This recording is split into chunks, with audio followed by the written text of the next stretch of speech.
Que Dios les bendiga, amados hermanos, amados amigos. Que el Señor Jesucristo les bendiga.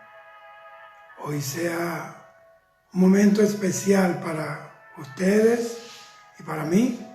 Y que la gracia de su Espíritu nos lleve a ese plano de luz donde podamos entender todo ese consejo divino que nos da a través de su palabra. Estamos en unos tiempos determinantes para el creyente, para la iglesia. Se están cumpliendo aceleradamente muchas profecías y hay muchas señales que se están amontonando, ya cumplidas, que nos gritan que Cristo está a la puerta, que estamos ya en el último tramo de esta gran carrera de la iglesia del Señor en la tierra. Entonces por eso pido a Dios que me dé gracia y que nos pueda conectar a través de su palabra con el propósito de Dios. Que la sangre de Jesucristo nos cubra y nos proteja, nos guarnezca en estos tiempos muy duros. He visto cómo el enemigo está atacando a la iglesia, está atacando al creyente, en el nivel que sea, no importa qué posición tenga dentro de la obra de Dios, cual sea su. Así el cristiano más simple, entre comillas, es menos vistoso, está siendo atacado. Entonces este es el tiempo de mirar el tiempo en que, y valga la redundancia, que estamos viviendo. Este es un tiempo muy angustioso para el mundo, pero a los que tenemos la esperanza de irnos con el Señor, sabemos que el Señor está, que levanta su iglesia. Esa es nuestra esperanza. Quiero leer el libro del Evangelio según San Juan, capítulo 18, versículos 12 al 18. Juan 18, versículos 12 al 18 dice: Entonces la compañía de soldados, el tribuno y los alguaciles de los judíos prendieron a Jesús y le ataron y le llevaron primeramente a Anás, porque era suegro de Caifás, que era sumo sacerdote aquel año. Era Caifás el que había dado el consejo a los judíos de que convenía que un solo hombre muriese por el pueblo. Y seguían a Jesús Simón Pedro y otro discípulo. Y este discípulo era conocido del sumo sacerdote y entró con Jesús al patio del sumo sacerdote, mas Pedro estaba afuera a la puerta. Dice aquí: salió pues el discípulo que era conocido del sumo sacerdote y habló a la portera e hizo entrar a Pedro. Entonces la criada portera dijo a Pedro: ¿no eres tú también de los discípulos de ese hombre? Dijo él: no lo soy. Y estaban en pie los siervos y los alguaciles que habían encendido un fuego, porque hacía frío, y se calentaban, y también con ellos estaba Pedro en pie, calentándose. Que el Señor añada bendición a su palabra. Y sé que esta palabra será como un resaltador de su gracia, que nos va a hablar en esta hora. Y el tema es: cuídate de caer. Asimismo, cuídate de caer. Judas 1:24 dice: y aquel que es poderoso para guardaros sin caída y presentaros sin mancha delante de su gloria con gran alegría. Es decir, que el único que puede guardarnos, porque es poderoso de la caída, es el Señor. Pero nosotros también decidimos si nos precipitamos a una caída o nos mantenemos firmes en la fe, aunque tengamos un huracán o una tormenta en contra. Un gobierno puede caer. Han caído dictaduras, han caído imperios que en sus tiempos de cenit parecían invencibles, que nunca iban a acabar, que iban a dominar la raza humana y la tierra para siempre. Pero llegó un momento que cayeron y hoy son historia. Y la mayoría de los imperios que cayeron, no cayeron por causa de enemigos externos, sino enemigos internos. Muchos de esos reinos, de esos imperios, cayeron por el deterioro moral, por la inmoralidad. Ese es el caso del Imperio Romano. Y cómo Dios nos va enseñando que el que no se fundamenta en la palabra cae, no importa qué altura haya alcanzado. Se han caído aviones y hay tragedia. Y no es que se desestima lo que sucede, simplemente que la caída que yo me refiero en esta hora no tiene que ver con ese tipo de caída. Hay gente que han perdido su campeonato en algo. Un boxeador ha caído, ha perdido la corona y listo, se levanta y sigue la vida.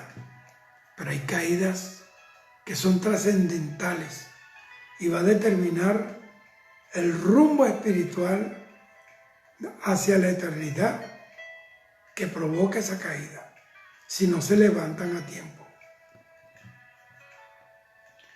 Por eso es que Pablo dice que si alguno está firme, mire, no caiga. Y eso es lo que yo quiero que usted me entienda en esta hora. Es importante que atendamos las cosas que hemos oído y aprendido y visto, no sea que nos deslicemos. El enemigo nos quiere tumbar. El enemigo quiere tumbarnos, quiere derribarnos, porque si nosotros estamos derribados, estamos inhabilitados para continuar la batalla, para continuar en victoria. La victoria tiene que ver con nuestra firmeza espiritual. Capítulo 2, versículo 1 y 2. Dios le dijo a Ezequiel: hijo de hombre, ponte sobre tus pies y hablaré contigo. Y dice, y al instante el Espíritu entró en mí y me hizo estar en pie y oí al que hablaba conmigo. Es decir, que es determinante que nos levantemos, que nos paremos firmes. Lucas 22, versículo 40, dice la palabra: orad y velad para que no entréis en tentaciones. Es decir, que la caída está dentro de las posibilidades de cualquier creyente. Si nosotros dejamos de confiar en Dios y de caminar en su palabra, nos caemos. Por eso debemos evitar, y sobre todo en estos tiempos, esas caídas. Satanás está metiéndole zancadillas a muchos creyentes. Son muchos los que están cayendo en diferentes formas, en diferentes maneras. A la final, caída es caída. Se precipitaron a tierra. Y eso es algo que a mí me preocupa.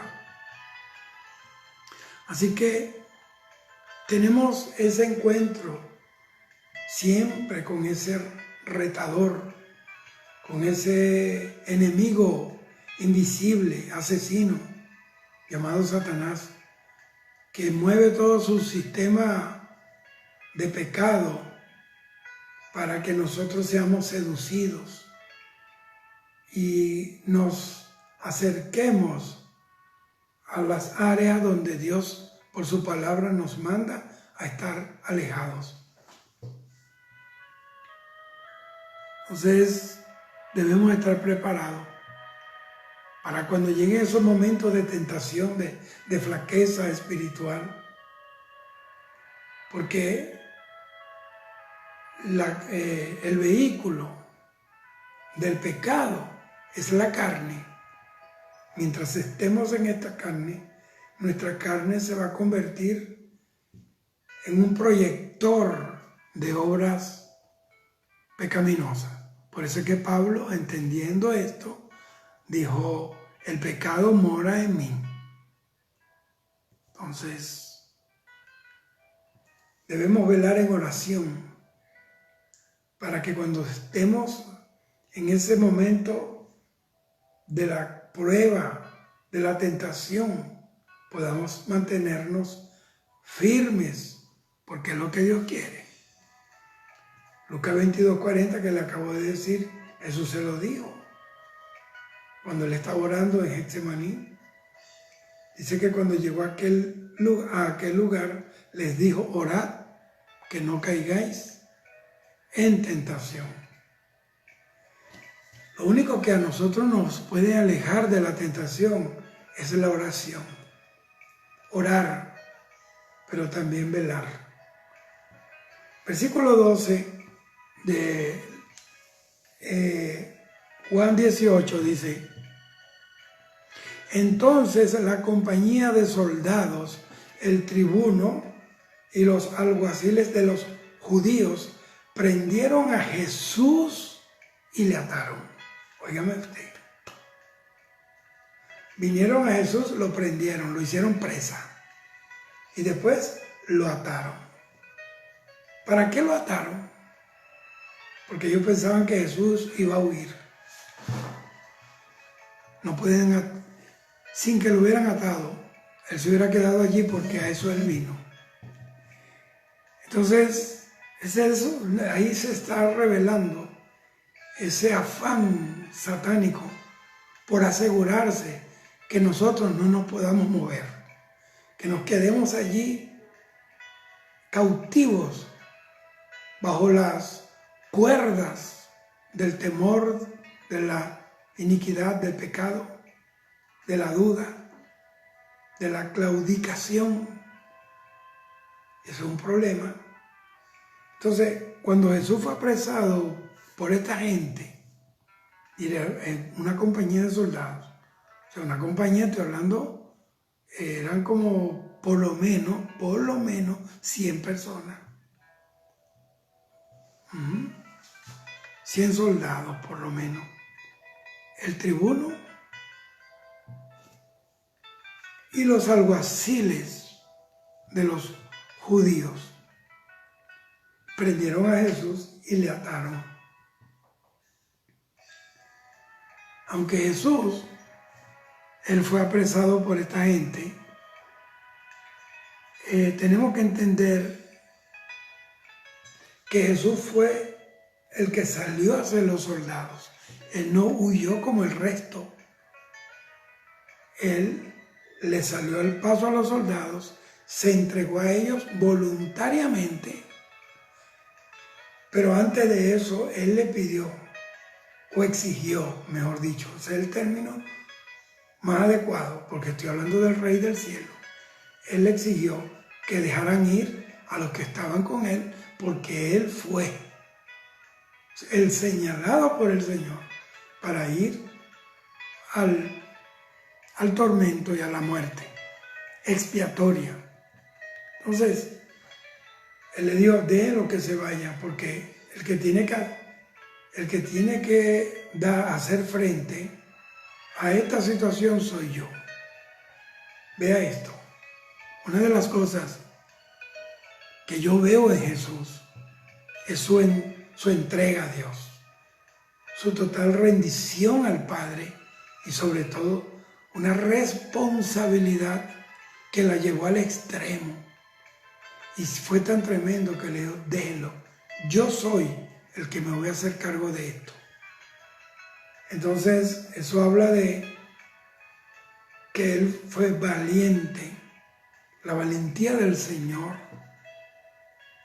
es notable aquí.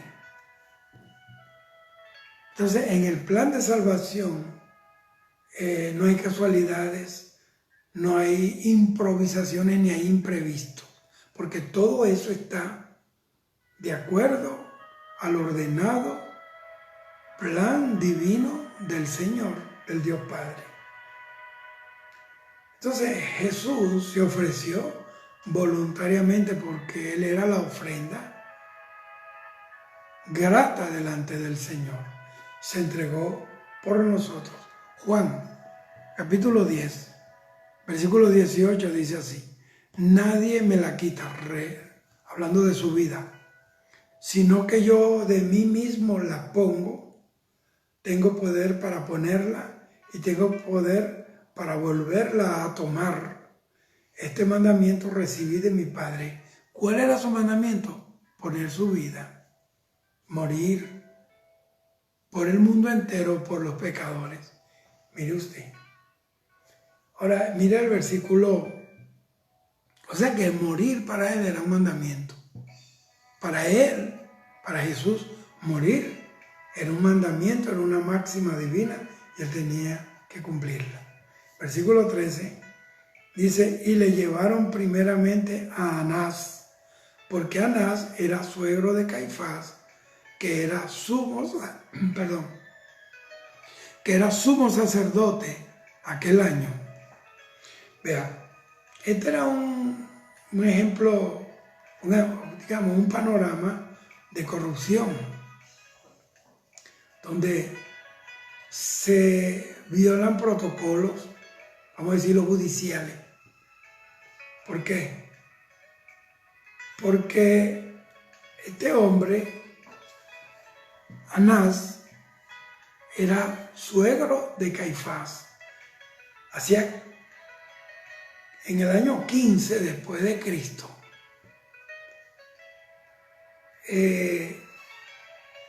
Caifás había sido depuesto de su ejercicio de sumo sacerdote por el Imperio Romano.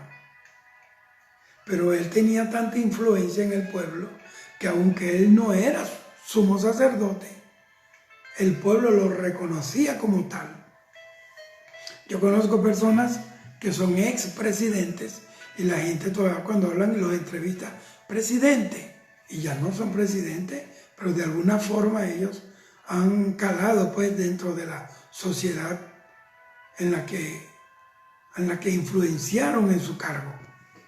Entonces, bueno, y se las arregló para que sus 5 hijos, porque Caifás tuvo 5 hijos, fueran también sumos sacerdotes en Israel, y de paso ahora su yerno ahora era el sacerdote. Ahí había una especie de simonía espiritual allí. Gloria al Señor. Caifás, el nombre Caifás significa depresión. Mire usted, era el sumo sacerdote y su nombre habla de depresión. También significa compresión. Depresión significa hombre de poco ánimo. Todos estos nombres le pueden dar a usted luz de quién era este hombre. Y Anás significa humilde, el que contesta. También significa amigo. Y los líderes judíos, ellos estaban asociados con los romanos. Ellos habían aceptado condiciones de romanos, se asociaron a ellos y ellos en cambio o a cambio le daban el Imperio Romano cierta autonomía. Por eso se habla del tetrarca. Los que saben de historia saben que la tetrarquía era un paquete, digamos, humanitario del Imperio Romano sobre aquellos pueblos que fueron conquistados, que se conoce, y los que saben de derecho, se conoce como la Pax Romana, que eran ciertas libertades que el Imperio Romano concedía a los pueblos que eran dominados, que eran conquistados, y con esta Pax Romana, aunque ellos se sentían bajo el yugo romano, se sentían como agradecidos porque tenían cierta libertad. O sea, eran esclavos pero sin cadenas. Y esa es la esclavitud más peligrosa. Cuando la persona oprimida, esclavizada, piensa que el esclavizador es bueno. Si tú crees que tener un cáncer es bueno, si tú crees que estar muriéndote de alguna enfermedad es bueno, déjame decirte, a menos que sea un propósito de Dios. Porque yo conozco gente que se han muerto porque era el propósito. Pero yo te quiero decir, tienes que comenzar a discernir. Si tienes los lazos del Espíritu, lo que dice la Biblia, tus cuerdas me cayeron en lugares deleitosos. Si tú tienes cuerdas del Espíritu o tienes cadenas del conquistador, del opresor. Entonces, ellos le daban, por eso que Herodes era el tetrarca, porque la tetrarquía era que de las 4 partes, del 100% del total de la autonomía, el imperio le concedía 3/4 partes, por eso se llama tetrarquía. Y el Imperio Romano se guardaba esta sola porción y le daba libertad, pero siempre con el cabestro en la mano. Eso es historia, pero no, en realidad no es lo que, o sea, de repente sí importa, pero no es lo que yo quiero hablar en esta hora. Entonces, ellos hicieron alianza, los judíos, con los romanos. Y a cambio los romanos pues le ofrecían protección, le ofrecía guarniciones, centuriones romanos con sus ejércitos, con sus soldados, y ellos se sentían protegidos dentro de su esclavitud. ¿Y cuál era el precio que ellos pagaban? Una total rendición al Imperio Romano y un silencio. Nunca promover rebeliones, alzamientos en contra del imperio, siempre estar allí. Conforme, mira el peligro de conformarse y el peligro del conformismo. Y ahí fue pues donde comenzó aquella tragedia que hasta ahora el mundo está bajo ese efecto. Y es que cuando la religión y el Estado se mezclan, algo malo pasa. Cuando la religión y el Estado y el gobierno se amalgaman, se unen, de esa unión, de ese romance político-religioso, no sale nada bueno. Nada bueno nace cuando la iglesia y el Estado bailan el vals del acuerdo y de los convenios. Y eso es peligroso. Los líderes, cuando hay esa alianza, esa fusión entre Estado e Iglesia, trae algo muy grave, y es que los líderes se corrompen por el poder que ofrece el Estado a la Iglesia, por beneficios, ciertos privilegios, y entonces los que representan la iglesia, vamos a decirlo, la religión, entonces se corrompen porque están investidos de un poder otorgado, pero no es igual el poder otorgado por un gobierno, por un sistema, que el poder otorgado por el Espíritu Santo de Dios. Bendito sea el Señor. Atiéndame porque yo he pasado el día hoy bajo como una lluvia de cosas que han venido, y Dios me ha inquietado hablar este tema. Gloria a Dios. Entonces, vea si usted ve que algún cristiano o algún líder cristiano que se pone en acuerdo con los políticos, terminan bien. O pueden terminar bien en cuanto al status quo, pero terminan muy mal espiritualmente, porque el diablo no te da algo de gratis y nada a cambio. Al Señor le estaba dando los reinos a cambio de que lo adoraran. Entonces muchas veces, sin creerlo o sin saberlo o sin darse cuenta, o muchos se dan cuenta pero no le prestan atención, cuando aceptan esos convenios, terminan adorando al Estado. Y por eso yo creo que usted me entienda. Yo no estoy con ninguna facción política.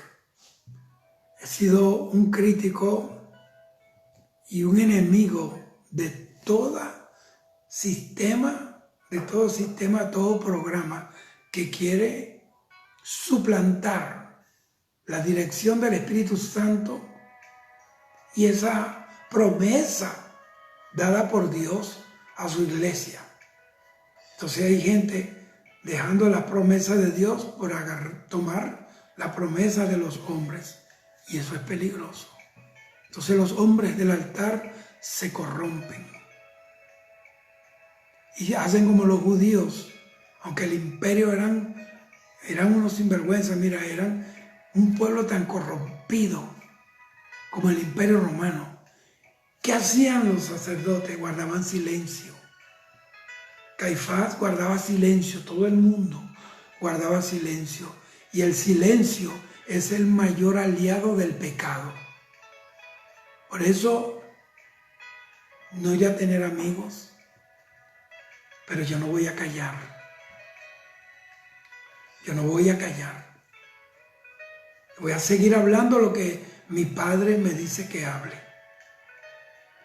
Hay gente que guarda en silencio porque ese silencio le representa un beneficio en la tierra, pero créalo, le está acarreando juicio, y aquel día ni van a entrar al cielo, pero Dios algún día los va a encarar, algún día. Entonces, ¿qué pasa? Cuando hay esa alianza, el evangelio termina ensuciado por causa de los líderes que se entregaron a esa lujuria de poder, se embriagaron con el poder, ambicionando puestos, y eso le costó que subió a un trono que le puso el enemigo, pero perdió el trono que Dios le dio, la autoridad. Gloria a Dios. Entonces tenemos que estar alerta, óigame, alerta, ¿por qué? A la seducción del poder, y guardar celosamente nuestra fidelidad a Cristo y nuestra fidelidad a la sana doctrina y a esta bendita palabra. Tenemos que guardar con celo esta palabra del Señor. Hechos, capítulo 8, versículo 29 dice así: y el Espíritu dijo a Felipe: acércate y júntate a ese carro, al del eunuco, el etíope. Apocalipsis 3:19 dice, yo reprendo y castigo a todos los que amo, sé pues celoso y arrepiéntete. Mira, le habló a esta iglesia de que había perdido el celo por la obra, el celo por la santidad, el celo por Dios. Y por lo tanto necesitaba arrepentirse. Si usted perdió el celo, a usted no le importa lo que hacen con la iglesia. A usted no le importa cómo los canales de televisión, la prensa, cómo los malos testimonios han abochornado el evangelio, han arrastrado, han enfangado al evangelio. Si usted esto no le preocupa, usted tiene un problema. Usted tiene un problema. Y el problema es que usted perdió el celo. ¿Qué es el celo? Es un amor que hierve. El Señor dijo, el celo por tu casa me consume. Tercera de Juan, versículo 9 dice, yo he escrito a la iglesia, pero Diótrefe, el cual le gusta tener el primer lugar entre ellos, mire, esa es una de las cosas con las que hay que luchar contra esa diabólica manía de tratar de buscarnos los mejores puestos, de correr y pasarle por encima a quien sea para llegar. Eso de que el fin justifica los medios, eso es del diablo.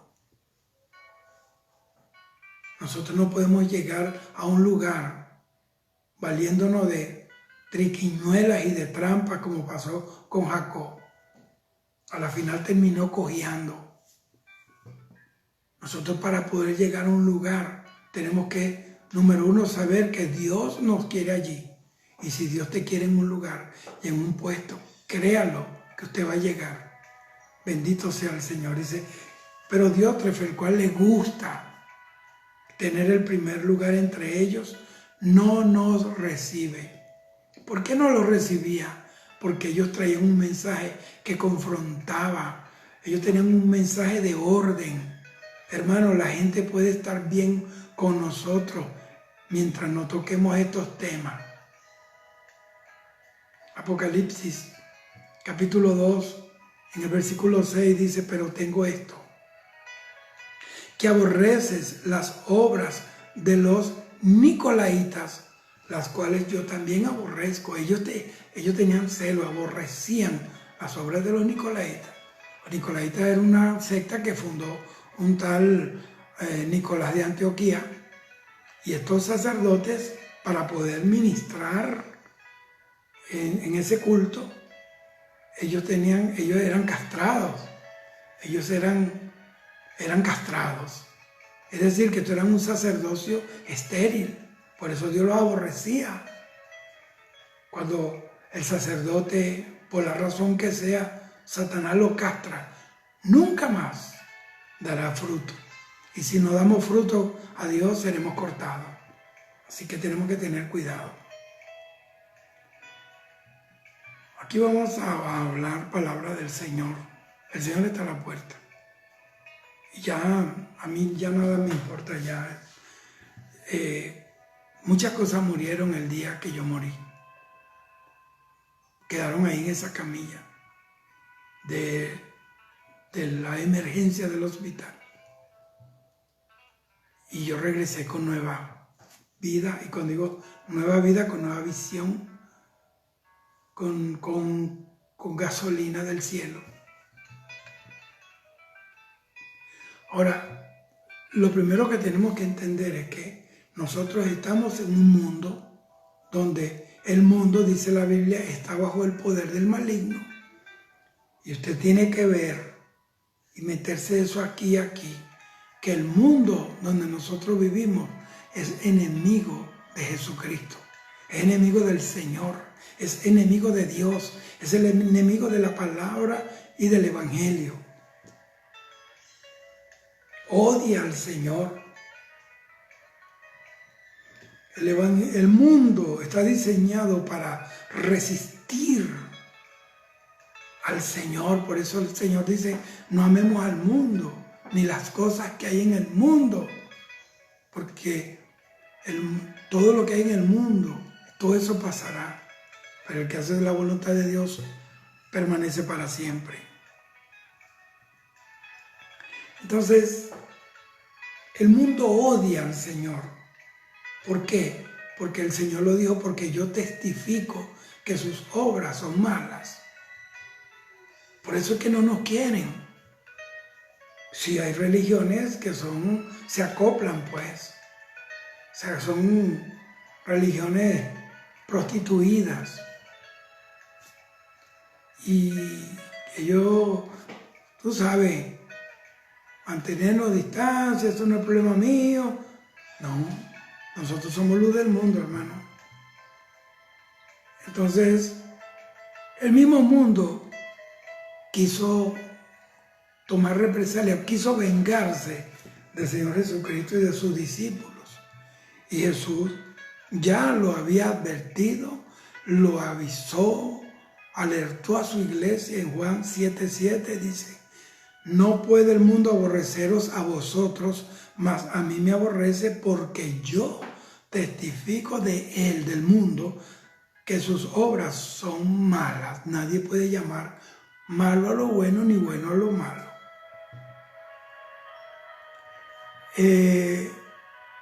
Juan 15:19 dice, si fuerais del mundo, el mundo amaría lo suyo, pero porque no sois del mundo, antes yo os elegí del mundo, por eso el mundo os aborrece.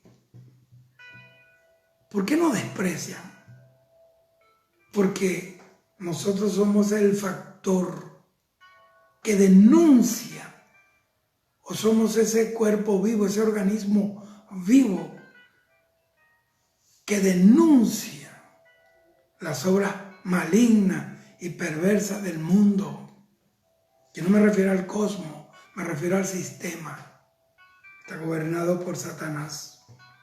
Juan 15:19 dice, si fuera del mundo y el mundo, mira lo que dice Juan 15:19, si fuerais del mundo, el mundo amaría a lo suyo, pero ahora, pero porque no soy del mundo, antes, mira cómo dice, yo os elegí del mundo, por eso el mundo os aborrece. ¿Sabe por qué nos aborrece? Porque fuimos elegidos por el Señor. Y donde tú vayas, ese carácter de elegido, esa condición de elegido de Dios, va a hacer que el mundo conspire contra ti, para que tú no ejerzas esa función o cumplas el propósito por la cual el Señor un día te eligió y me eligió. Alabado sea el Señor. Juan 17:14 dice así, yo les he dado tu palabra, hablando del Señor con los discípulos, y el mundo los aborreció. Mire esto, porque no son del mundo, como tampoco yo soy del mundo. Eso lo digo eso. Ni Jesús es del mundo, ni nosotros somos del mundo, la iglesia no es del mundo. Primera de Juan 3:13 dice, hermanos míos, no os extrañéis si el mundo os aborrece. Y les repito, créalo, el mundo es enemigo de Cristo, es enemigo de la iglesia, es nuestro enemigo. ¿Por qué? Por causa de la verdad. Por eso nosotros no debemos estar poniendo nuestra fe en los gobernantes. No debemos estar poniendo nuestra fe en los hombres que dirigen naciones, aunque sí debemos orar por ellos, porque eso es lo que nos manda, el Señor nos ordena las Escrituras. Pero no nos dejemos atrapar por esa propaganda y las promesas políticas. El único que cumple lo que promete se llama Jesús. Cristo es el único gobernante capaz, éticamente, moralmente capaz para ejercer gobierno. Óigame. Jeremías 10:23 dice: conozco, oh Jehová, que el hombre, óigame, no es señor de su camino, ni del hombre que camina es el ordenar sus pasos. Es Dios o yo.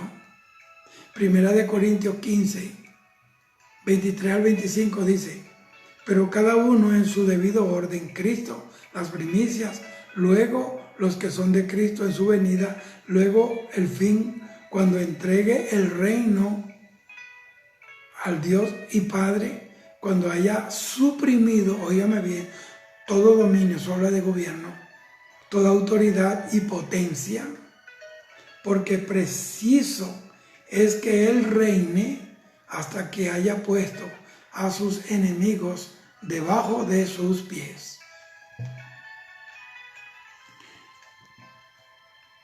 Alabado sea el Señor.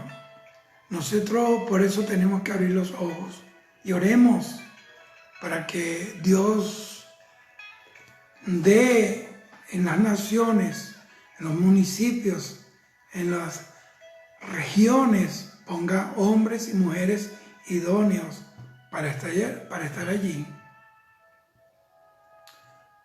Gloria al Señor. Nosotros no somos, digamos, el objetivo en realidad del mundo. No somos nosotros, porque nosotros no le vamos a servir al mundo. Pero si el sistema logra componer el mundo, entre comillas, para que se rebele contra nosotros, para que ataque o trate de frenar el avance de esa gran comisión, si lo puede hacer, lo va a lograr. Si lo puede lograr, va a ser un problema. Por eso nosotros tenemos que pedir que Dios nos dé paz en estos tiempos, este corto tiempo que queda. ¿Para qué? Para que podamos predicar el Evangelio en el poquito tiempo de libertad que queda, porque vienen persecuciones de todo tipo. Bendito sea el Señor.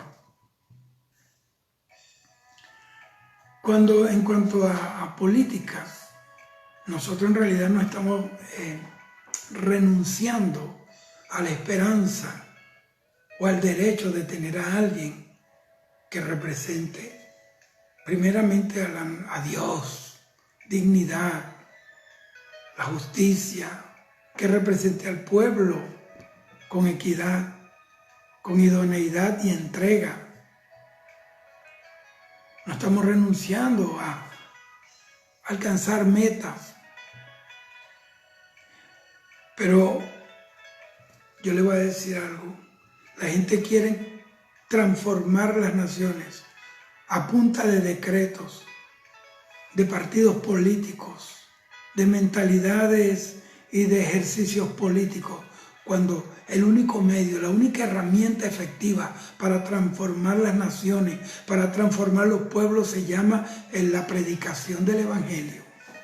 Y si en nuestros países se comienza a ponerle límites a la predicación del Evangelio, eso significará que las tinieblas se van a ir incrementando, van a ir increciendo hasta que ya todo sea tinieblas. Bendito sea el Señor. El Señor nos llama más bien a ser luz del mundo, que brillemos, que reflejemos a Cristo, que reflejemos la obra, que seamos la obra andante, una obra viva de Cristo aquí en la tierra. No olvidemos nuestro llamado. Nuestro llamado es servir a Cristo, vivir para Él. Mateo 5:14 dice: vosotros sois la luz del mundo. Una ciudad asentada sobre un monte no se puede esconder. Alabado al Señor. Marcos 16:15 dice: y les digo, id por todo el mundo y predicad el evangelio a toda criatura. Entonces el enemigo está armando murallas de hierro para que el evangelio no sea predicado. ¿Sabe por qué? Porque mientras no se cumpla esto, Jesucristo no viene. Por eso están persiguiendo a los cristianos. Los están matando. Los están encarcelando. Entonces, en muchos lugares se está pagando el precio por llevar la palabra con cárcel, con torturas, con muerte. Entonces, no es fácil, pero este es el trabajo que Dios nos ha encomendado. El versículo 14 dice, era Caifás, era este Caifás el que había dado el consejo a los judíos. Mira quién le dio consejo a los judíos.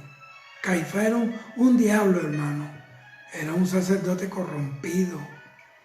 Ya no era sacerdote, pero él influenciaba. Él tiene una influencia sobre el templo de Jerusalén. Porque hay gente que tiene influencias malignas. Tienen esa capacidad de hechizar a la gente, de robarle la voluntad, de quitarle la determinación de servir a Dios. Porque hay gente que está bajo una influencia. Como estos sacerdotes y el mismo pueblo estaba bajo la influencia de este hombre Caifás, que era enemigo de Cristo. Así hay mucha gente bajo malas influencias y tienen que tener cuidado, bendito sea el Señor. Este Caifás, dice la Biblia, versículo 14, que era el que había dado consejo a los judíos de que convenía, mira esto, conviene que un hombre muera por el pueblo y no que todo el pueblo muera por un hombre. Eso lo dijo él. Lo dijo él. Y puede ser hasta raro que alguien diga, pero ¿cómo? Porque la Biblia dice, y él dijo esto no de sí, sino porque el Espíritu Santo habló por él, porque él aquel día, mira hermano, hay gente que dirá, Dios mío, cómo esta gente tan corrompida puede acertar, puede hablar así como que si fuera un verdadero hombre o mujer de Dios. ¿Cómo un hombre como Caifás puede profetizar? ¿Por qué? Porque él era un hombre que carecía de moral, pero era un hombre muy habilidoso, era un hombre práctico. Era como Jesús le dijo a Herodes, dígale esa zorra. Zorra es un animal astuto, hay gente astuta. Y ese fue el que condenó a Jesús. ¿Por qué? Porque los Caifás son capaces de condenar a Jesús para ganarse el favor del pueblo y mantenerse allí. Y yo le digo, ¿por qué habló por ese corrompido? Bueno, Dios hace lo que le da la gana. Dios habló por una burra. Saúl estaba desechado. Y cuando fue a prender a David, dice que todo lo que él enviaba, el Espíritu Santo lo llenaba y danzaban y profetizaban. Y vino él también a prender a David y dice que profetizó y se quitó la ropa y profetizó desnudo. Pero estaba profetizando, pero estaba desnudo. Así hay mucha gente que profetiza, porque la Biblia lo dice. No profetizamos en tu nombre, bueno, pero están desnudos. Lo que hace que la profecía sea, sea de bendición es cuando el profeta está vestido. No dejes que nadie te desnude. No pierdas tus vestiduras por nada ni por nadie. Entonces Dios habla como quiere, Dios hace como quiere. En 2 de Pedro 2:16 dice, y fue reprendido por la iniquidad, hablando de Balaam, pues una muda bestia de carga, muda pues no hablaba, hablando con voz de hombre, refrenó la locura del profeta. Mire, una burra tuvo que hablarle a este hombre y le machucó los pies y se los oprimió y el tipo quería ir para adelante. Porque la burra estaba viendo el ángel de Jehová que tenía la espada ya listo para quitarle la cabeza a ese profeta Balaam. Entonces como le apretó el pie con la pared, entonces le cayó a palo a la burra, porque más bien le estaba haciendo un favor, pero ¿qué hizo Balaam? Le cayó a palo.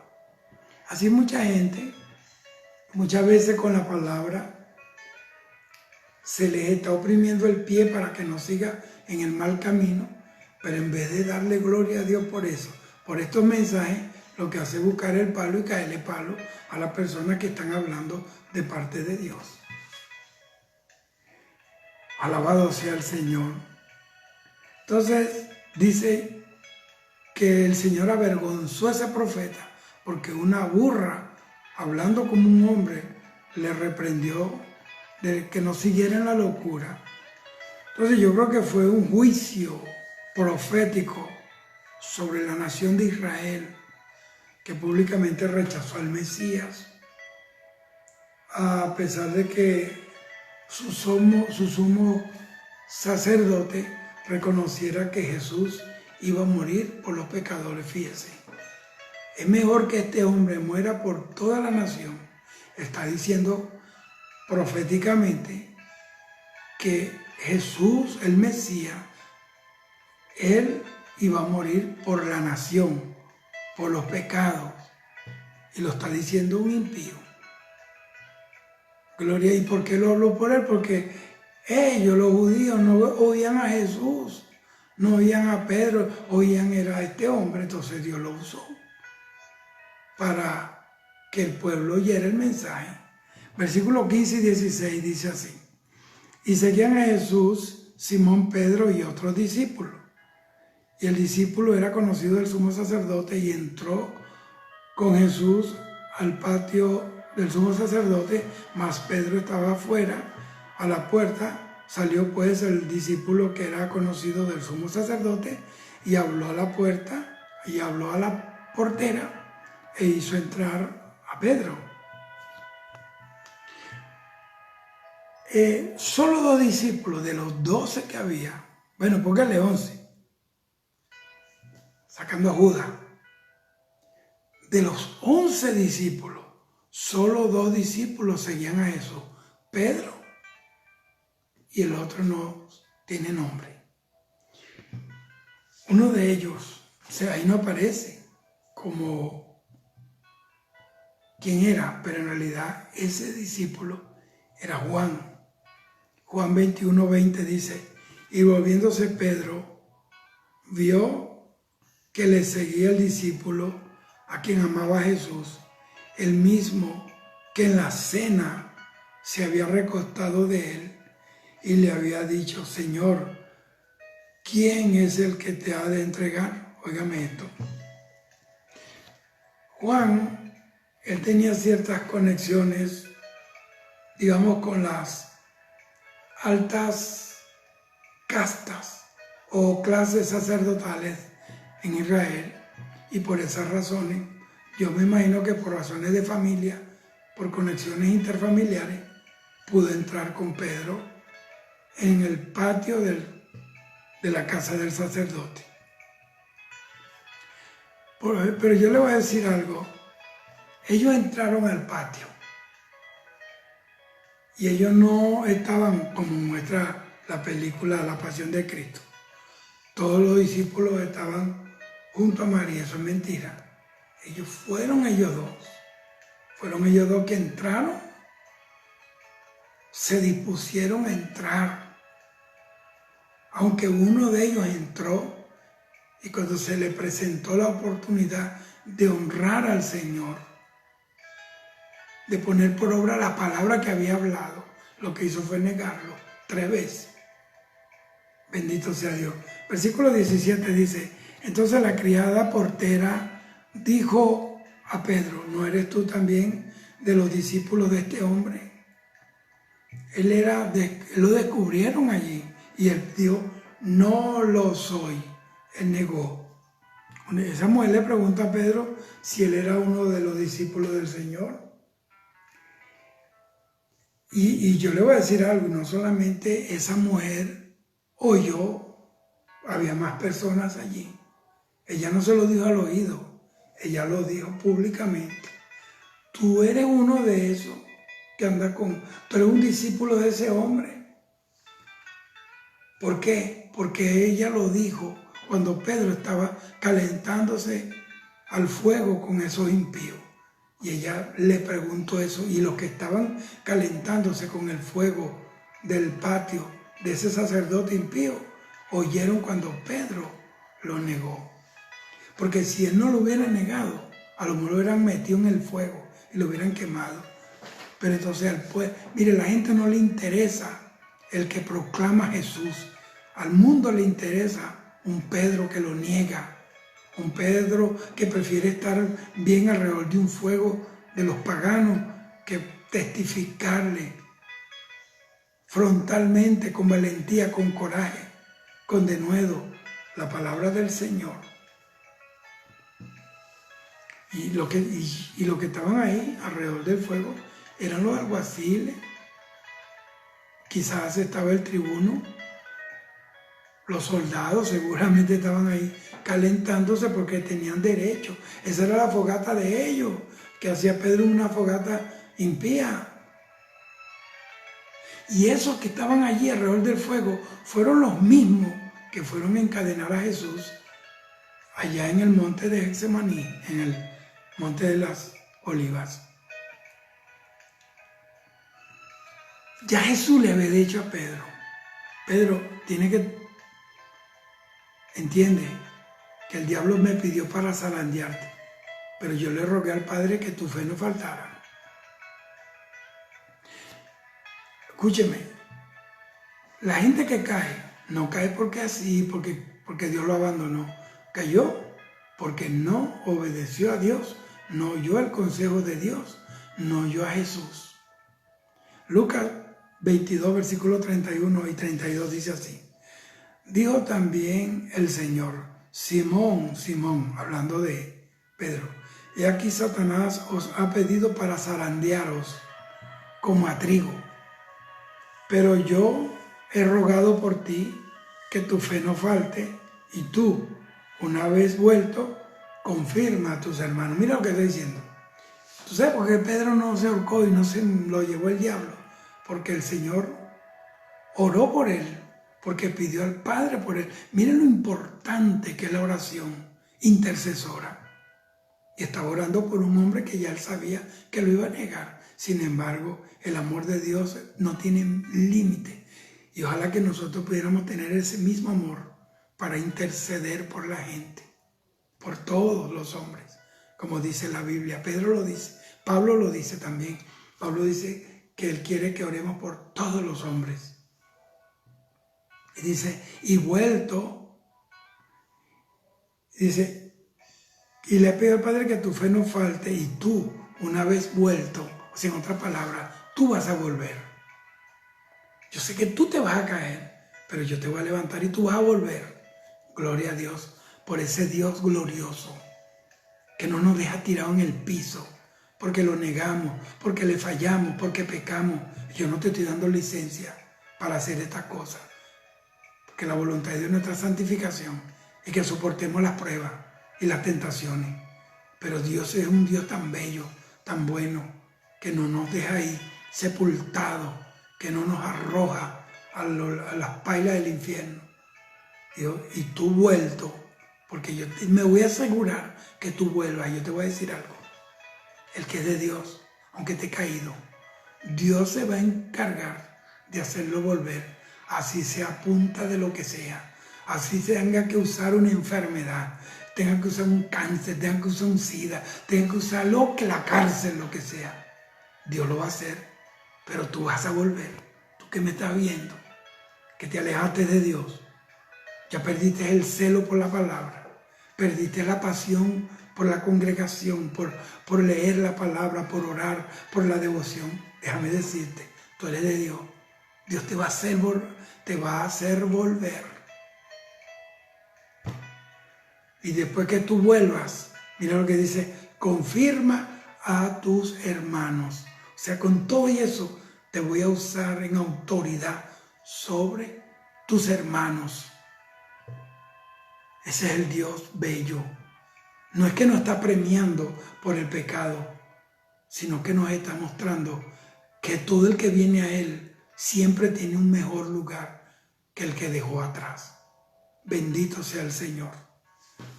Mateo 26:41 dice, velad y orad para que no entréis, óyeme, entréis en tentación.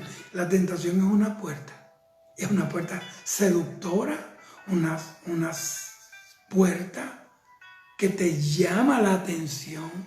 Todo lo que ata al hombre, todo lo que forma adicción en el hombre, todo lo que representa factor de tentación, de atracción al hombre caído, proviene de la tierra. La tierra está maldita. Todo lo que ata al hombre viene de la tierra. La droga, de la tierra. Las mujeres, de la tierra. El hombre, de la tierra. El aguardiente, de la tierra. El tabaco, de la tierra. Todo ese basurero viene de la tierra. Por eso la Biblia dice en Colosenses 3, 1, 2 y 3, dice que si estamos muertos, busquemos las cosas de arriba donde está Cristo sentado a la diestra del Padre. El versículo 2 dice, quitad la mirada de la tierra y ponedla en el cielo. ¿Por qué? Porque habéis muerto y vuestra vida está escondida con Cristo en Dios. Eso es sencillo. Entonces, versículo Mateo 26:41 dice así, velad y orad para que no caigáis en tentación. El espíritu a la verdad está dispuesto, pero la carne es débil. Mire, débil para las cosas de Dios, pero como es fuerte para levantar una caja de cerveza, para agarrar a una mujer y llevársela a un hotel así cargada como Romeo y Julieta. Es fácil. La carne se aguanta 2, 3 botellas de ron o de whisky, yo no sé. Gente que se mete en 10 cajas de cerveza y se la toman. No sé dónde le cabe tanto. Pero son fuertes para eso. Pero para servir a Dios se desvanece.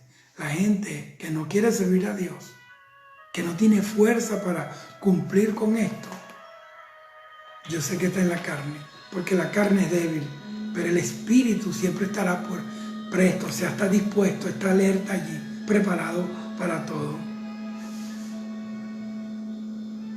Entonces Pedro nos se convierte como en una lección, en una lección de la cual nosotros debemos aprender para no caer como cayó él y evitar caer en lo que él cayó. ¿Cuáles son las razones por las que una persona se puede caer? Viendo la experiencia de Pedro en la casa de ese sumo sacerdote. Lo primero es tener un concepto equivocado de Jesús y la misión de Jesús. ¿Por qué? Porque Pedro quizá veía a Jesús ahí batallando y haciéndose viejo, con mucha gente paralítica caminando y pasando los años. Nunca el Calvario. Pedro pasó muchas veces por el Calvario, por el Gólgota, pues es un cerro que está ahí, pasaba, pero él nunca vio a Jesús, nunca se imaginó al Señor colgado en una cruz. Nunca, porque la cruz no estaba en la mente de Pedro. Cuando nosotros sacamos la cruz de nuestra mente y de nuestro corazón, somos insensibles, perdemos todo.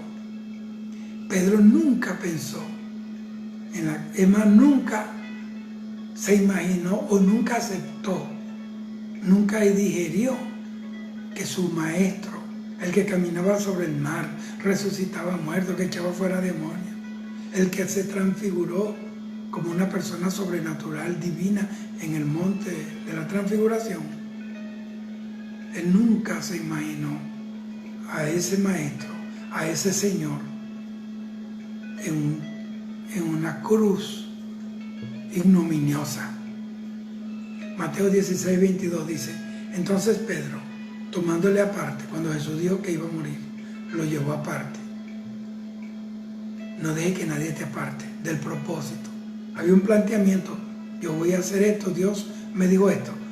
Cuando alguien te llama aparte es para darte para tratar de darte una nueva idea, un nuevo método.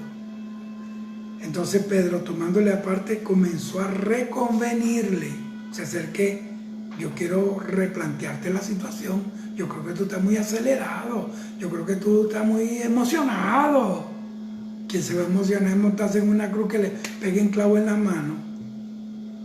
Mira lo que dice, dice así: tomándole aparte, comenzó a reconvenirle, diciéndole: Señor, ten compasión de ti. En ninguna manera esto te acontezca. Porque él no admitía en su corazón que era necesario que Jesús muriera. Él no admitía, él no aceptaba que la muerte de Jesús era necesaria. Jesús lo dijo: es necesario que yo me vaya, porque si no me voy, el Espíritu Santo no vendrá el Consolador a ustedes. Entonces, él le dijo a Jesús lo que Jesús tenía que hacer. Mire para dónde viene el problema. ¿Qué es lo que son los escalones que nos llevan a la tentación y a la caída? Lo primero que hizo Pedro es no aceptó que Jesús, el plan de Dios. No, yo creo que vamos a hacer una edición, vamos a editar, vamos a hacer un Photoshop a ese Mesías. No quiero ese, no. Las cosas son como son. Dios no le hace edición a nada. Lo que Dios hace es perfecto. Ni se le quita ni se le pone. No le falta, no le sobra. Perfecto. Pedro, diciéndole al Señor que es el receptáculo de toda la sabiduría de Dios, está en Jesús. Eso lo dice Pedro, lo dice Pablo, perdón. Entonces, muchos de nosotros tenemos conceptos equivocados y que pueden llegar a ser hasta peligrosos de Dios. ¿Por qué? Entonces, hay gente así que tiene un concepto equivocado de Dios. ¿Y qué debemos hacer? Debemos acudir a la palabra para corregir esos errores conceptuales. Tenemos que ir aquí donde está el planteamiento sólido, es aquí donde está la verdadera revelación de lo que fue, de lo que es y de lo que será, del carácter de Dios. Porque aquí donde están contemplada toda la perfecta voluntad y el plan soberano, divino, perfecto, sabio del Padre, Jehová Dios de los ejércitos. Es por eso que desde nuestra, digamos, ignorancia de la verdadera voluntad de Dios, muchas veces nosotros ingenuamente tratamos de manipular a Dios. Tratamos de manipularlo. Lo hacemos de muchas maneras.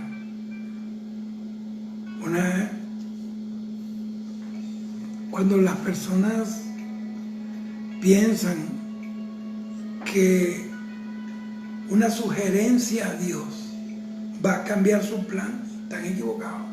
Nosotros tenemos que sujetarnos a los planes del Señor. Dios no acepta sugerencias. Nosotros tenemos que aceptar su voluntad, porque es así como lo dice la Biblia.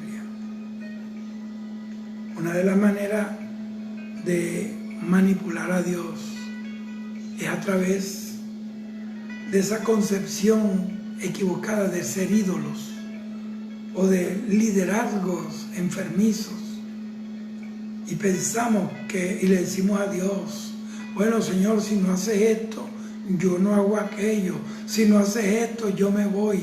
¿Qué cree usted que va a pasar si usted se va de donde usted está? Nada. Nada va a pasar.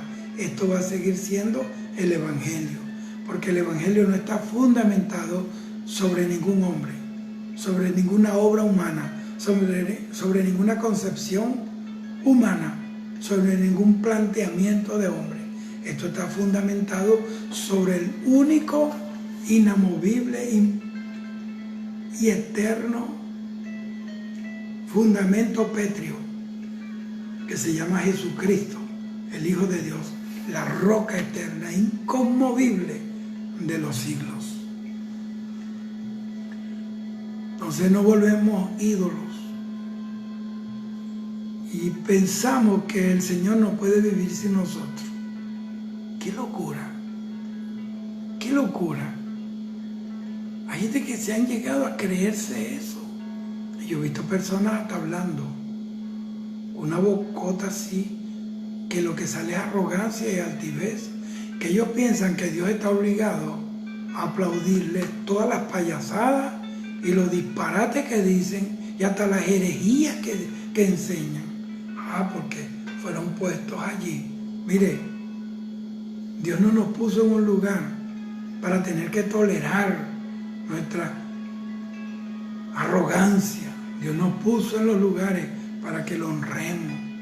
Nos sacó de la nada y nos puso en algo para que siempre remitamos toda gloria y toda honra al Señor. Entonces nosotros podemos hacer un ídolo a nuestro gusto. Además de que esto es un pecado, también es un engaño. No podemos engañarnos a nosotros mismos. La Biblia dice, sino que deliran y se engañan. Hay gente delirando, que creen que son la papa caliente del Evangelio. También equivocado.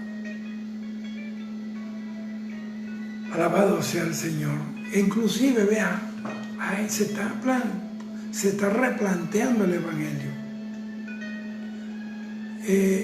Acerca de cosas que Dios estableció y que están allí, que excluyen de la Biblia y del plan de Dios cosas como el infierno. El infierno no existe. Como la ira de Dios, sus normas morales, sus exigencias de santidad, porque Él es santo. Entonces se va quitando todas esas cosas, y ese es un problema. El Papa Francisco, él dijo que esta Biblia hay que arreglarla porque esto está muy viejo y no se puede dirigir un mundo, no se le puede predicar a un mundo moderno con un libro tan viejo. ¿Ve? Esto es lo que yo estoy hablando. ¿Será que ese señor no sabe que la Biblia dice, antes de Abraham yo soy? Y la Biblia dice que el cielo y la tierra pasará, pero su palabra no pasará. Que la hierba se seca y la flor se cae, pero la palabra de Dios permanece para siempre. Esos son los líderes. Ofenden a Dios. Cada vez que abren la boca, ofenden a Dios. Y de todas las religiones, denominaciones, hay gente abochornando el Evangelio, que se han convertido a sí mismos en dioses y creen que por estar allí Dios está contento, y si ellos no están se acaba la gloria. Están equivocados.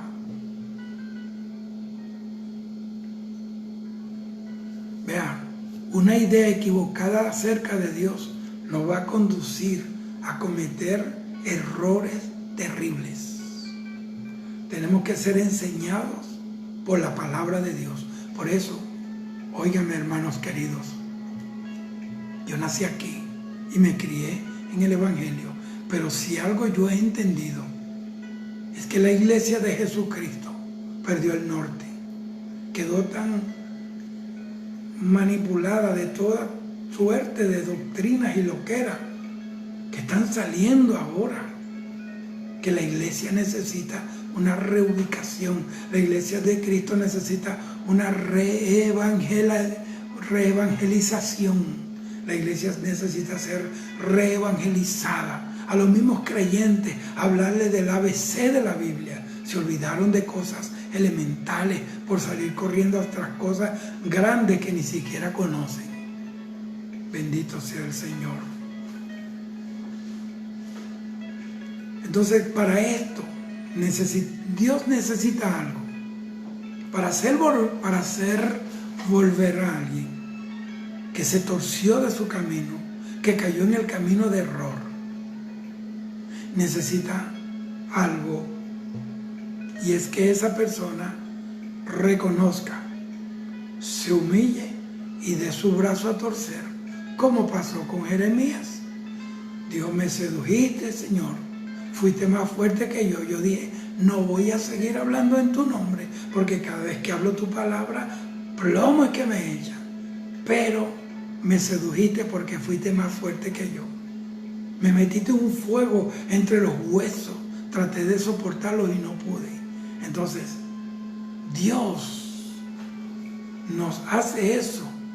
Tenemos que aprender y reconocer, doblar el brazo. Mire lo que pasó con el faraón. Su corazón se endureció, se ensoberbeció. El corazón de Faraón se endureció. Pablo habla de los corazones endurecidos. La palabra en corazón duro es la palabra griega esclerocardia. De ahí viene la palabra esclerosterosis. Esclerocardia, es decir, es un corazón duro. Entonces, para ese corazón duro se necesitan mensajes como esto. Bendito sea el Señor. Y hay gente que predican diferentes tipos de mensajes, o sea, en diferentes estilos, vamos a decirlo, de mensajes. Bueno, el que habla de esto, que amorcito al otro, besito y todo eso. Bueno, Dios me mandó a mí a hablar esto. Dios me mandó a hablar a su pueblo. Me dijo a mí: habla a mi pueblo y dile que el rapto está a la puerta. Y que se vuelvan al primer amor, que se aparten del pecado, que se aparten de la política, que se aparten de todo lo que yo aborrezco. Este es el mensaje. Yo no puedo cambiarlo porque me lleva el diablo con tu Biblia para el infierno. Entonces, ¿qué vamos a hacer? Tenemos que dejar nuestras prácticas y nuestras tradiciones y nuestra forma como nos enseñaron y como aprendimos, y sujetarnos a la manera de Dios y entrar a las enseñanzas de la Biblia. Para que la palabra de Dios dice en Proverbios capítulo 1 que la palabra de Dios es para ser sabio al simple. Lo segundo que yo veo en esto que le pasó a Pedro es que había un exceso de confianza en él. La Biblia dice: no te apoyes en tu propia prudencia ni en tu propia fuerza, teme a Dios y apártate del mal. Lo segundo que yo veo en Pedro, por la forma como habló, es porque él tenía un exceso de confianza. Y yo no estoy hablando de que no es bueno tener confianza, pero depende en quién. Pedro confiaba era en él mismo. Mateo 26:35 dice: Pedro le dijo: aunque me sea necesario morir contigo, no te negaré. Tipo, ¿estaba sobrado? No. Un error garrafal. Nunca confíe, ni aunque tenga la victoria en las manos, los laureles, las medallas de honor, no. Nunca confíe en nada de eso. Siga confiando en Dios. Como el día que no tenía ni una medalla, como el día que no tiraste ni la primera piedra, como el día que no cogiste la primera espada para matar al primer gigante. Tiene que comenzar a vivir así, no moverte de ese modelo de humildad delante de Dios.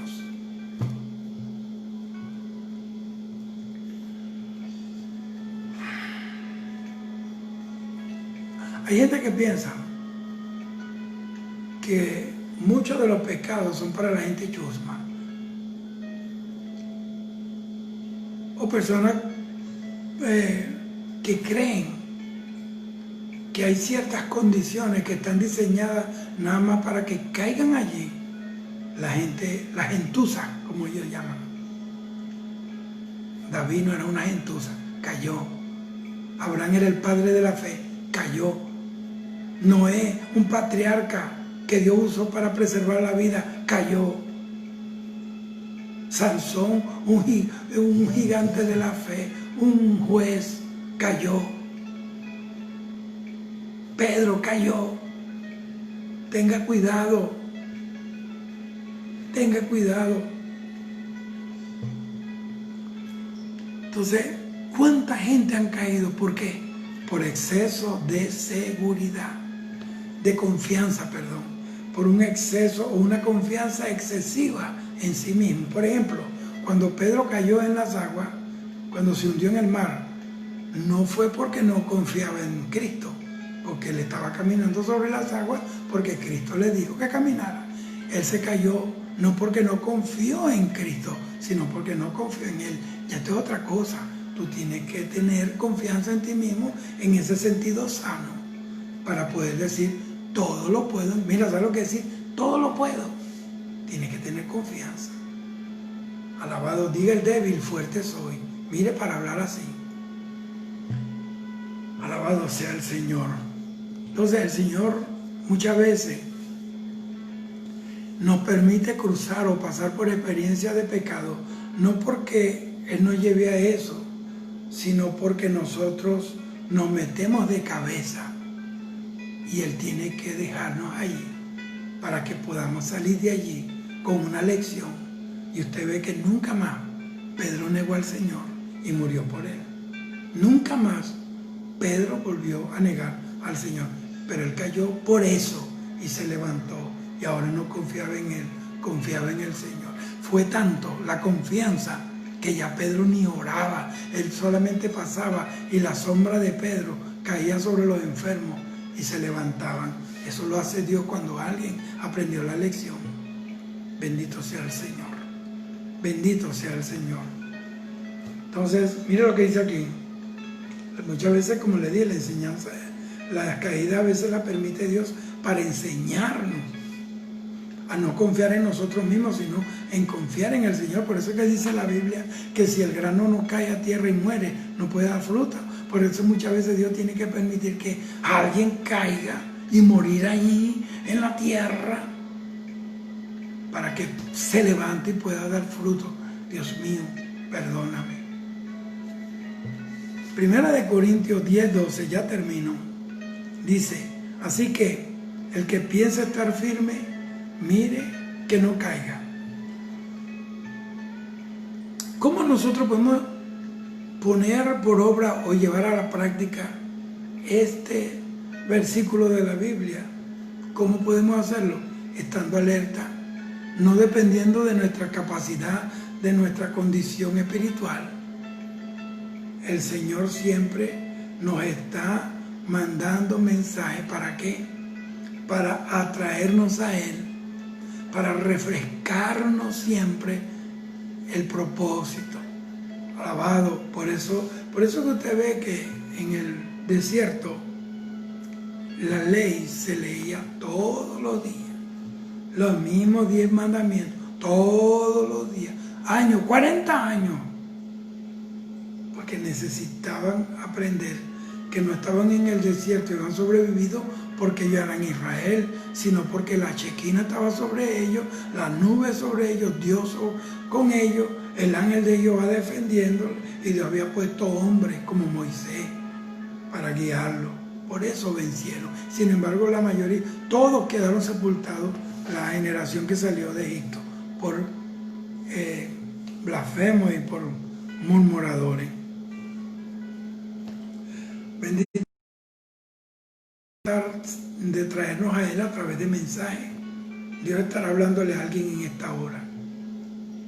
Pero eso es porque nos despistamos, porque nos descarriamos, porque perdimos la perspectiva del camino de Dios. ¿Por qué? Porque en la carretera donde vamos con el Señor empezamos a ver para los lados, a mirar encrucijadas de posibilidades. Hay un solo camino. No hay caminos alternos, un solo camino. Lo tercero que yo veo en Pedro aquí es por la falta de preparación en la oración. Por eso se cayó. Mateo 26:41 dice: velad y orad para que no entréis en tentación. El espíritu de la verdad está dispuesto, mas la carne es débil. Óigame. La oración nos da fortaleza, forma nuestros músculos de fe para poder enfrentar el día de la tentación. Jesús mismo se preparó intensamente en oración. Nadie oró como Jesús. A pesar de ser una persona sumamente ocupada. Mira el ministerio de Jesús. Él solamente tuvo 3 años para redimir la humanidad entera. Hay gente que tiene un ministerio y no le da tiempo de nada. Pero escúcheme, él vivía ocupado, sí. Y muchas veces sacrificó horas y horas de sueño para tener comunión con su Padre. Marcos 1:35 dice: levantándose muy de mañana, siendo aún muy oscuro, salió y se fue a un lugar desierto y allí oraba. Ese era Jesús. Lo que mantiene a uno vivo, fortalecido en la oración. La oración es lo único que a nosotros nos da fuerza. Bendito sea el Señor. La oración tiene un efecto glorioso, y ese efecto glorioso produce cambio en la persona para que pueda vencer en el día de la tentación, en el día de la prueba. Lo primero es que la oración, óigame, nos pone en contacto directo con Dios. Mire la oración, te pone en contacto con Dios. Juan 15:5 dice: separado de mí, nada podéis hacer. Lo segundo es que la oración nos permite andar en integridad, andar en limpieza, andar en santidad. O sea, estar delante de Dios en oración nos lleva al arrepentimiento, a la confesión, a la restauración, a crecer en santidad delante de Dios. Isaías capítulo 6, versículo 5 dice así: entonces dije, ay de mí, que soy muerto, porque siendo hombre, inmundo de labios, era un profeta, y habitando en medio de pueblo que tiene labios inmundos, han visto mis ojos al Rey Jehová de los ejércitos. Mire este profeta. Lo tercero es que la oración nos fortalece en el espíritu. Mateo 26:41 vuelve a decir: velad y orad para que no entréis en tentación. A la verdad, el espíritu está presto, está dispuesto, pero la carne es débil. Tenemos dos tendencias opuestas, antagonistas: la carne y el espíritu. Dentro de nosotros están esas dos realidades, la carne y el espíritu. Las dos están trabajando para dominar al hombre. Y yo le quiero decir una cosa. Y la carne, cuando hablo de carne, va más allá de los pecados sexuales. La carne es enemiga de Dios. No tolera a Dios. Y se complace en todo lo que a Dios le desagrada. ¿Por qué? Porque tiene como centro no a Dios, sino a uno mismo. Una persona carnal es que no tiene a Dios, sino que se tiene a sí mismo. O sea, vive de la carne, vive de sí mismo. Y se complace en todo lo que, por supuesto, a Dios le desagrada. Busca alimentarse con las cosas terrenales, con las cosas temporales, con las cosas mundanales. Esa es la carne. La carne se alimenta de todo lo malo. Por eso la carne vomita la palabra, no la tolera, no la soporta. Entonces, el espíritu tiene, pero en cambio el espíritu, el centro, o el espíritu tiene como su centro a Dios mismo y a su palabra. Y el espíritu tiene un solo propósito: agradar a Dios, deleitarse en la presencia de Dios y en las cosas que son espirituales. El que anda en el espíritu disfruta un ayuno, un clamor de madrugada, disfruta la congregación.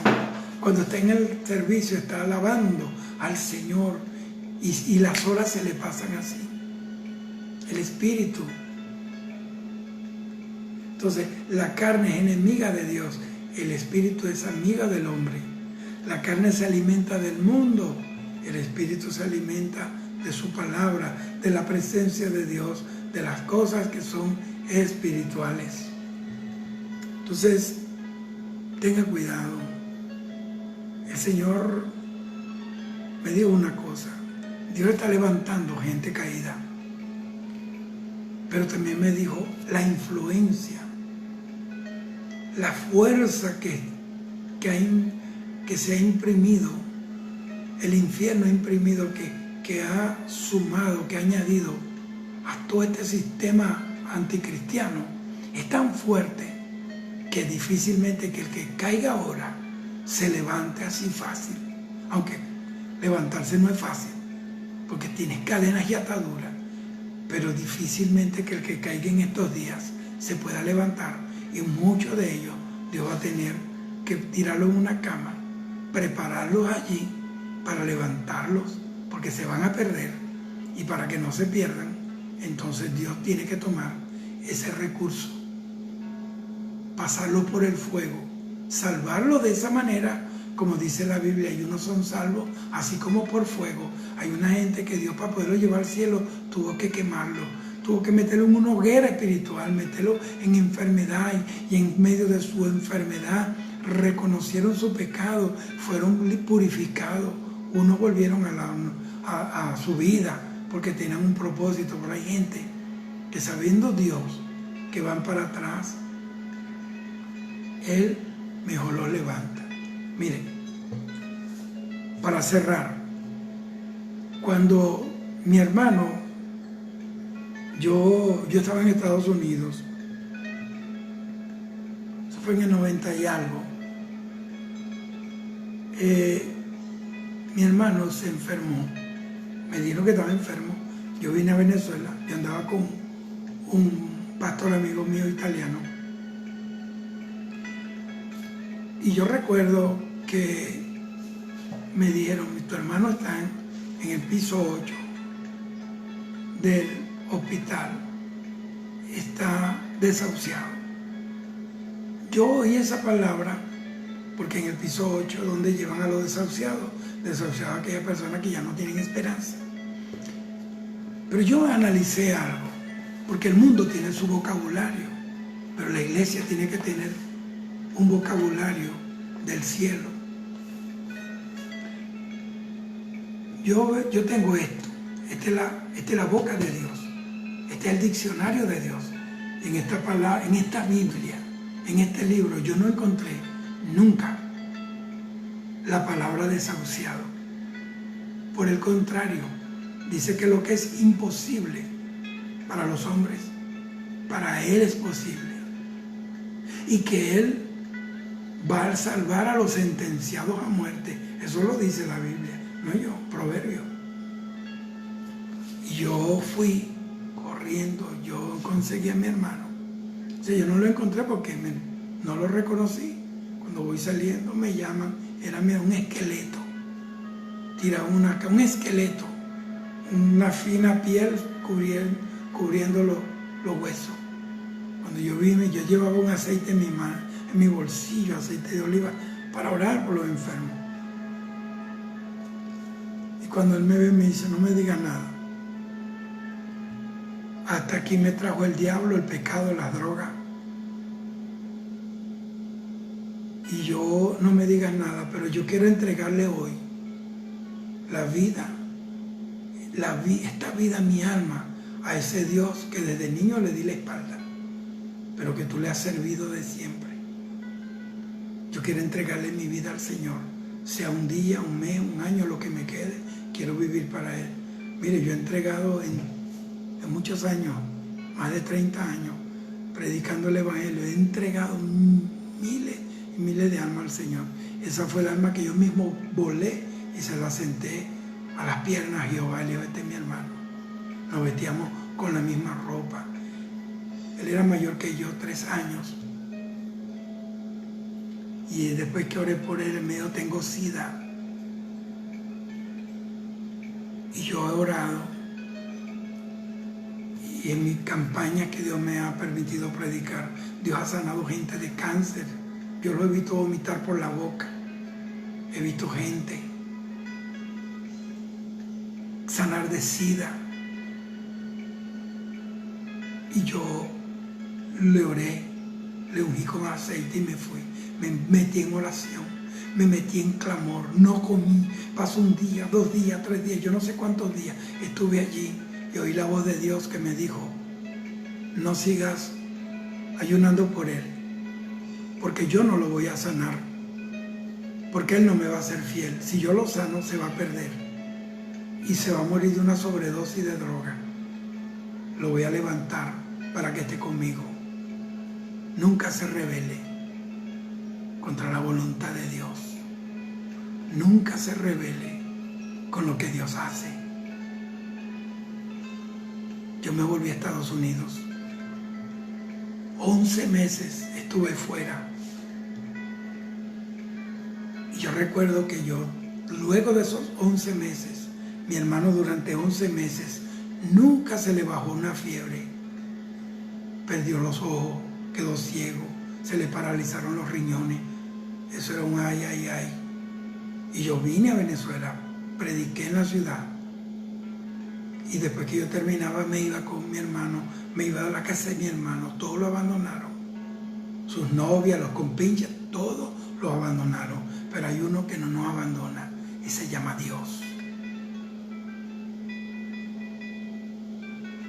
Y estoy hablando de esto, me cuesta cada vez que tengo que hablar esto. Dios tiene que empujarme, sacarme las palabras con la espada de Él, porque eso me parte el alma. Y yo recuerdo un miércoles, mi hermano me dijo, él estaba ciego, y me dice, hermano, en la noche entró una paloma, yo la vi, él estaba ciego, inundó la habitación de luz y me dijo, Jesús, yo estoy contigo. Mire, mi hermano pesaba 130 kilos, 110 kilos, o sea, más de 220 libras, y llegó a pesar 58 libras. Y ese adicto a la cocaína, a la droga, que le salía pedazos de carne de la nariz, que cogió un SIDA, que no vale un chavo para nadie, Dios lo recogió del suelo, porque lo vil y lo menospreciado del mundo levanta a Dios para avergonzar a los que se creen algo. Dios salva a quien le da la gana. Cuando Dios quiere salvar a alguien, lo salva. Y si tiene que matarlo para salvarlo, lo va a matar. Pero yo estoy seguro, 2 días después, mi hermano murió, cerró sus ojos y se fue con el Señor y me dio un mensaje antes de irse. Por eso estoy predicando. Ya eso hace años, 20 y pico de años que mi hermano se fue, de 37 años. Murió pesando 50 y pico de libras. ¿Sabe qué? Para los que creen que la vida es la vida loca, una rumba, drogas, cerdo, aguardiente, mujeres, este es el tiempo en el cual La gente tiene que recogerse, porque la gente parece perros hambrientos, perros lujuriosos, esperando que le abran las puertas para ir a revolcarse en el fango. Este es el tiempo en que ya Dios está cansado de tanto pecado. Y el Dios que salvó a mi hermano, salva a tu hermano, salva a tus hijos. Los arranca de las drogas, del homosexualismo, de la prostitución, Yashokama. Lo va a arrancar del altar de brujería, lo va a arrancar, lo va a sacar de la cárcel, lo va a limpiar y lo va a convertir en un predicador. Tú no pierdas la esperanza. Dios es bueno, Dios es bueno. Todavía lo extraño, pero sé que está mejor. Luego, 8 meses después, mami se enferma a raíz de esto. Y yo también me metí en oración. Estaba clamando por ella. Y oré. Y oí la voz de Dios que me dijo, no la voy a sanar. Está cansada. La levanto para que descanse en mi presencia. Se fue. Pero no importa. Que se vaya. Todos tenemos que irnos. ¿Hacia dónde nos vamos? Yo sé que esto se está acabando. O yo me voy a morir antes. Yo se lo doy a mi esposa. O el rapto está tan cerca. Pero a mí no me importa. Sé que veré a mi Dios. Y estoy loco por regresar al lugar de donde me regresaron. Porque yo me iba y me regresaron con este mensaje. Y aunque tenga que echarme el mundo encima, pero yo vi el lugar donde nosotros vamos a vivir. Y el Dios que me devolvió, sé que me devolvió por un tiempo. Pero hasta el último momento de mi vida, hasta que mi corazón se pare, seguiré diciendo que Dios es bueno.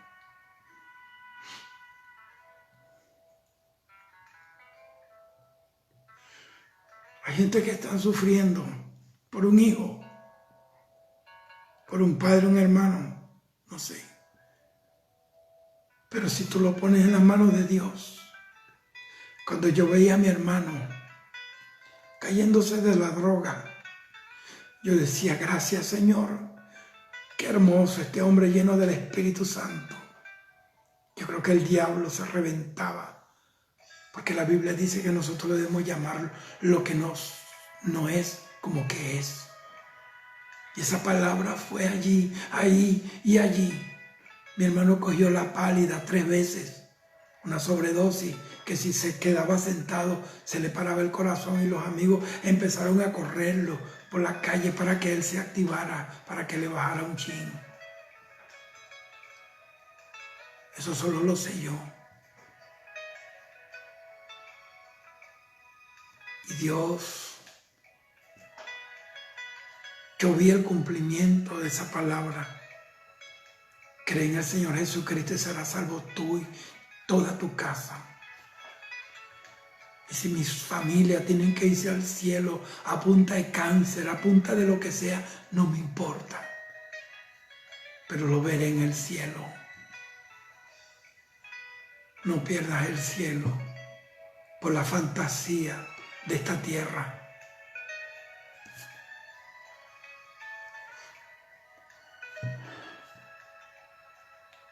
El Señor está construyendo en el cielo lugar para nosotros. Cada vez que alguien trabaja para Dios, ángeles están activados construyendo.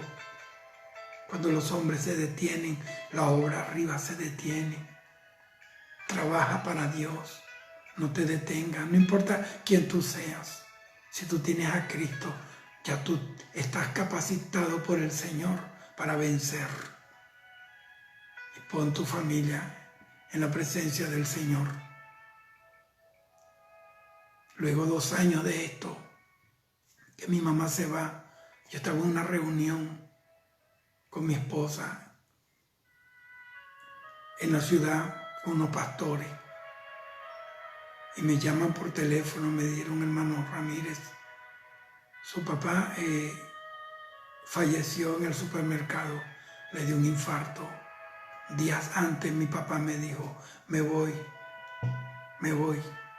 pero me voy tranquilo, porque tú nunca me diste dolores de cabeza, porque siempre has estado allí, me voy tranquilo. Mi papá también se fue con el Señor. Entonces, ¿estás dispuesto a trabajar para Dios? Eso va a asegurar, como dice la Biblia, no solamente te salvará a ti, sino a todos los que te oyeren. Proyecta el Evangelio como es. Sé ejemplo en tu casa. No toleres pecado. No estoy hablando de ser un verdugo, un fariseo, un diablo de esto. No. Con misericordia y verdad se corrige el pecado. Pero ten cuidado. Vamos a orar.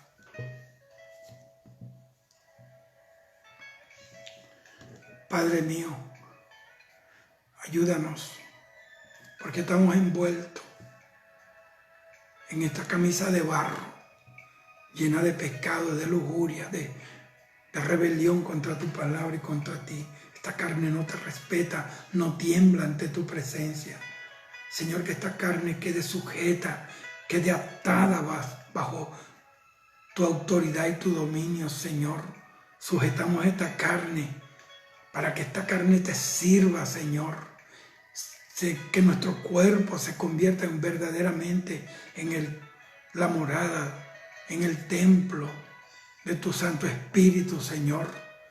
Ayúdanos, mira esa madre que sufre, mira los que han oído esta palabra. Señor, yo te pido que tú salves su familia, salva a esos hijos descarriados, rebeldes, que están en borrachera, en homosexualismo, en lesbianismo, Padre mío. Tú los has ido salvando, tú los salvas. Señor, tiende tu mano, Maestro. Arráncaselo de la boca al enemigo, Señor. Salva ese nieto, salva ese padre, esa madre, esa esposa, ese esposo, Dios mío, que está rumbo al infierno. Señor, Dios mío, te lo pedimos. Esos ministros que están en pecado, Señor, cantantes, músicos, que cayeron en pecado, Señor, y le ha costado levantarse, levántalos. Te lo pedimos en el nombre glorioso de tu Hijo amado, Jesucristo. Amén. Que Dios le bendiga. Amados, tomen esto en serio, El Evangelio es serio. Y Dios quiere gente seria acá. Que Dios me lo bendiga, que Dios me lo cuide. Oren por nosotros. Que estamos en una batalla como ustedes no tienen idea. Pero estamos en victoria. Cuídense. Pongan los ojos en el Señor. Y sigan con celo. No pierdan de vista el celo, no pierdan el celo por la sana doctrina, por la palabra. Dios te bendiga.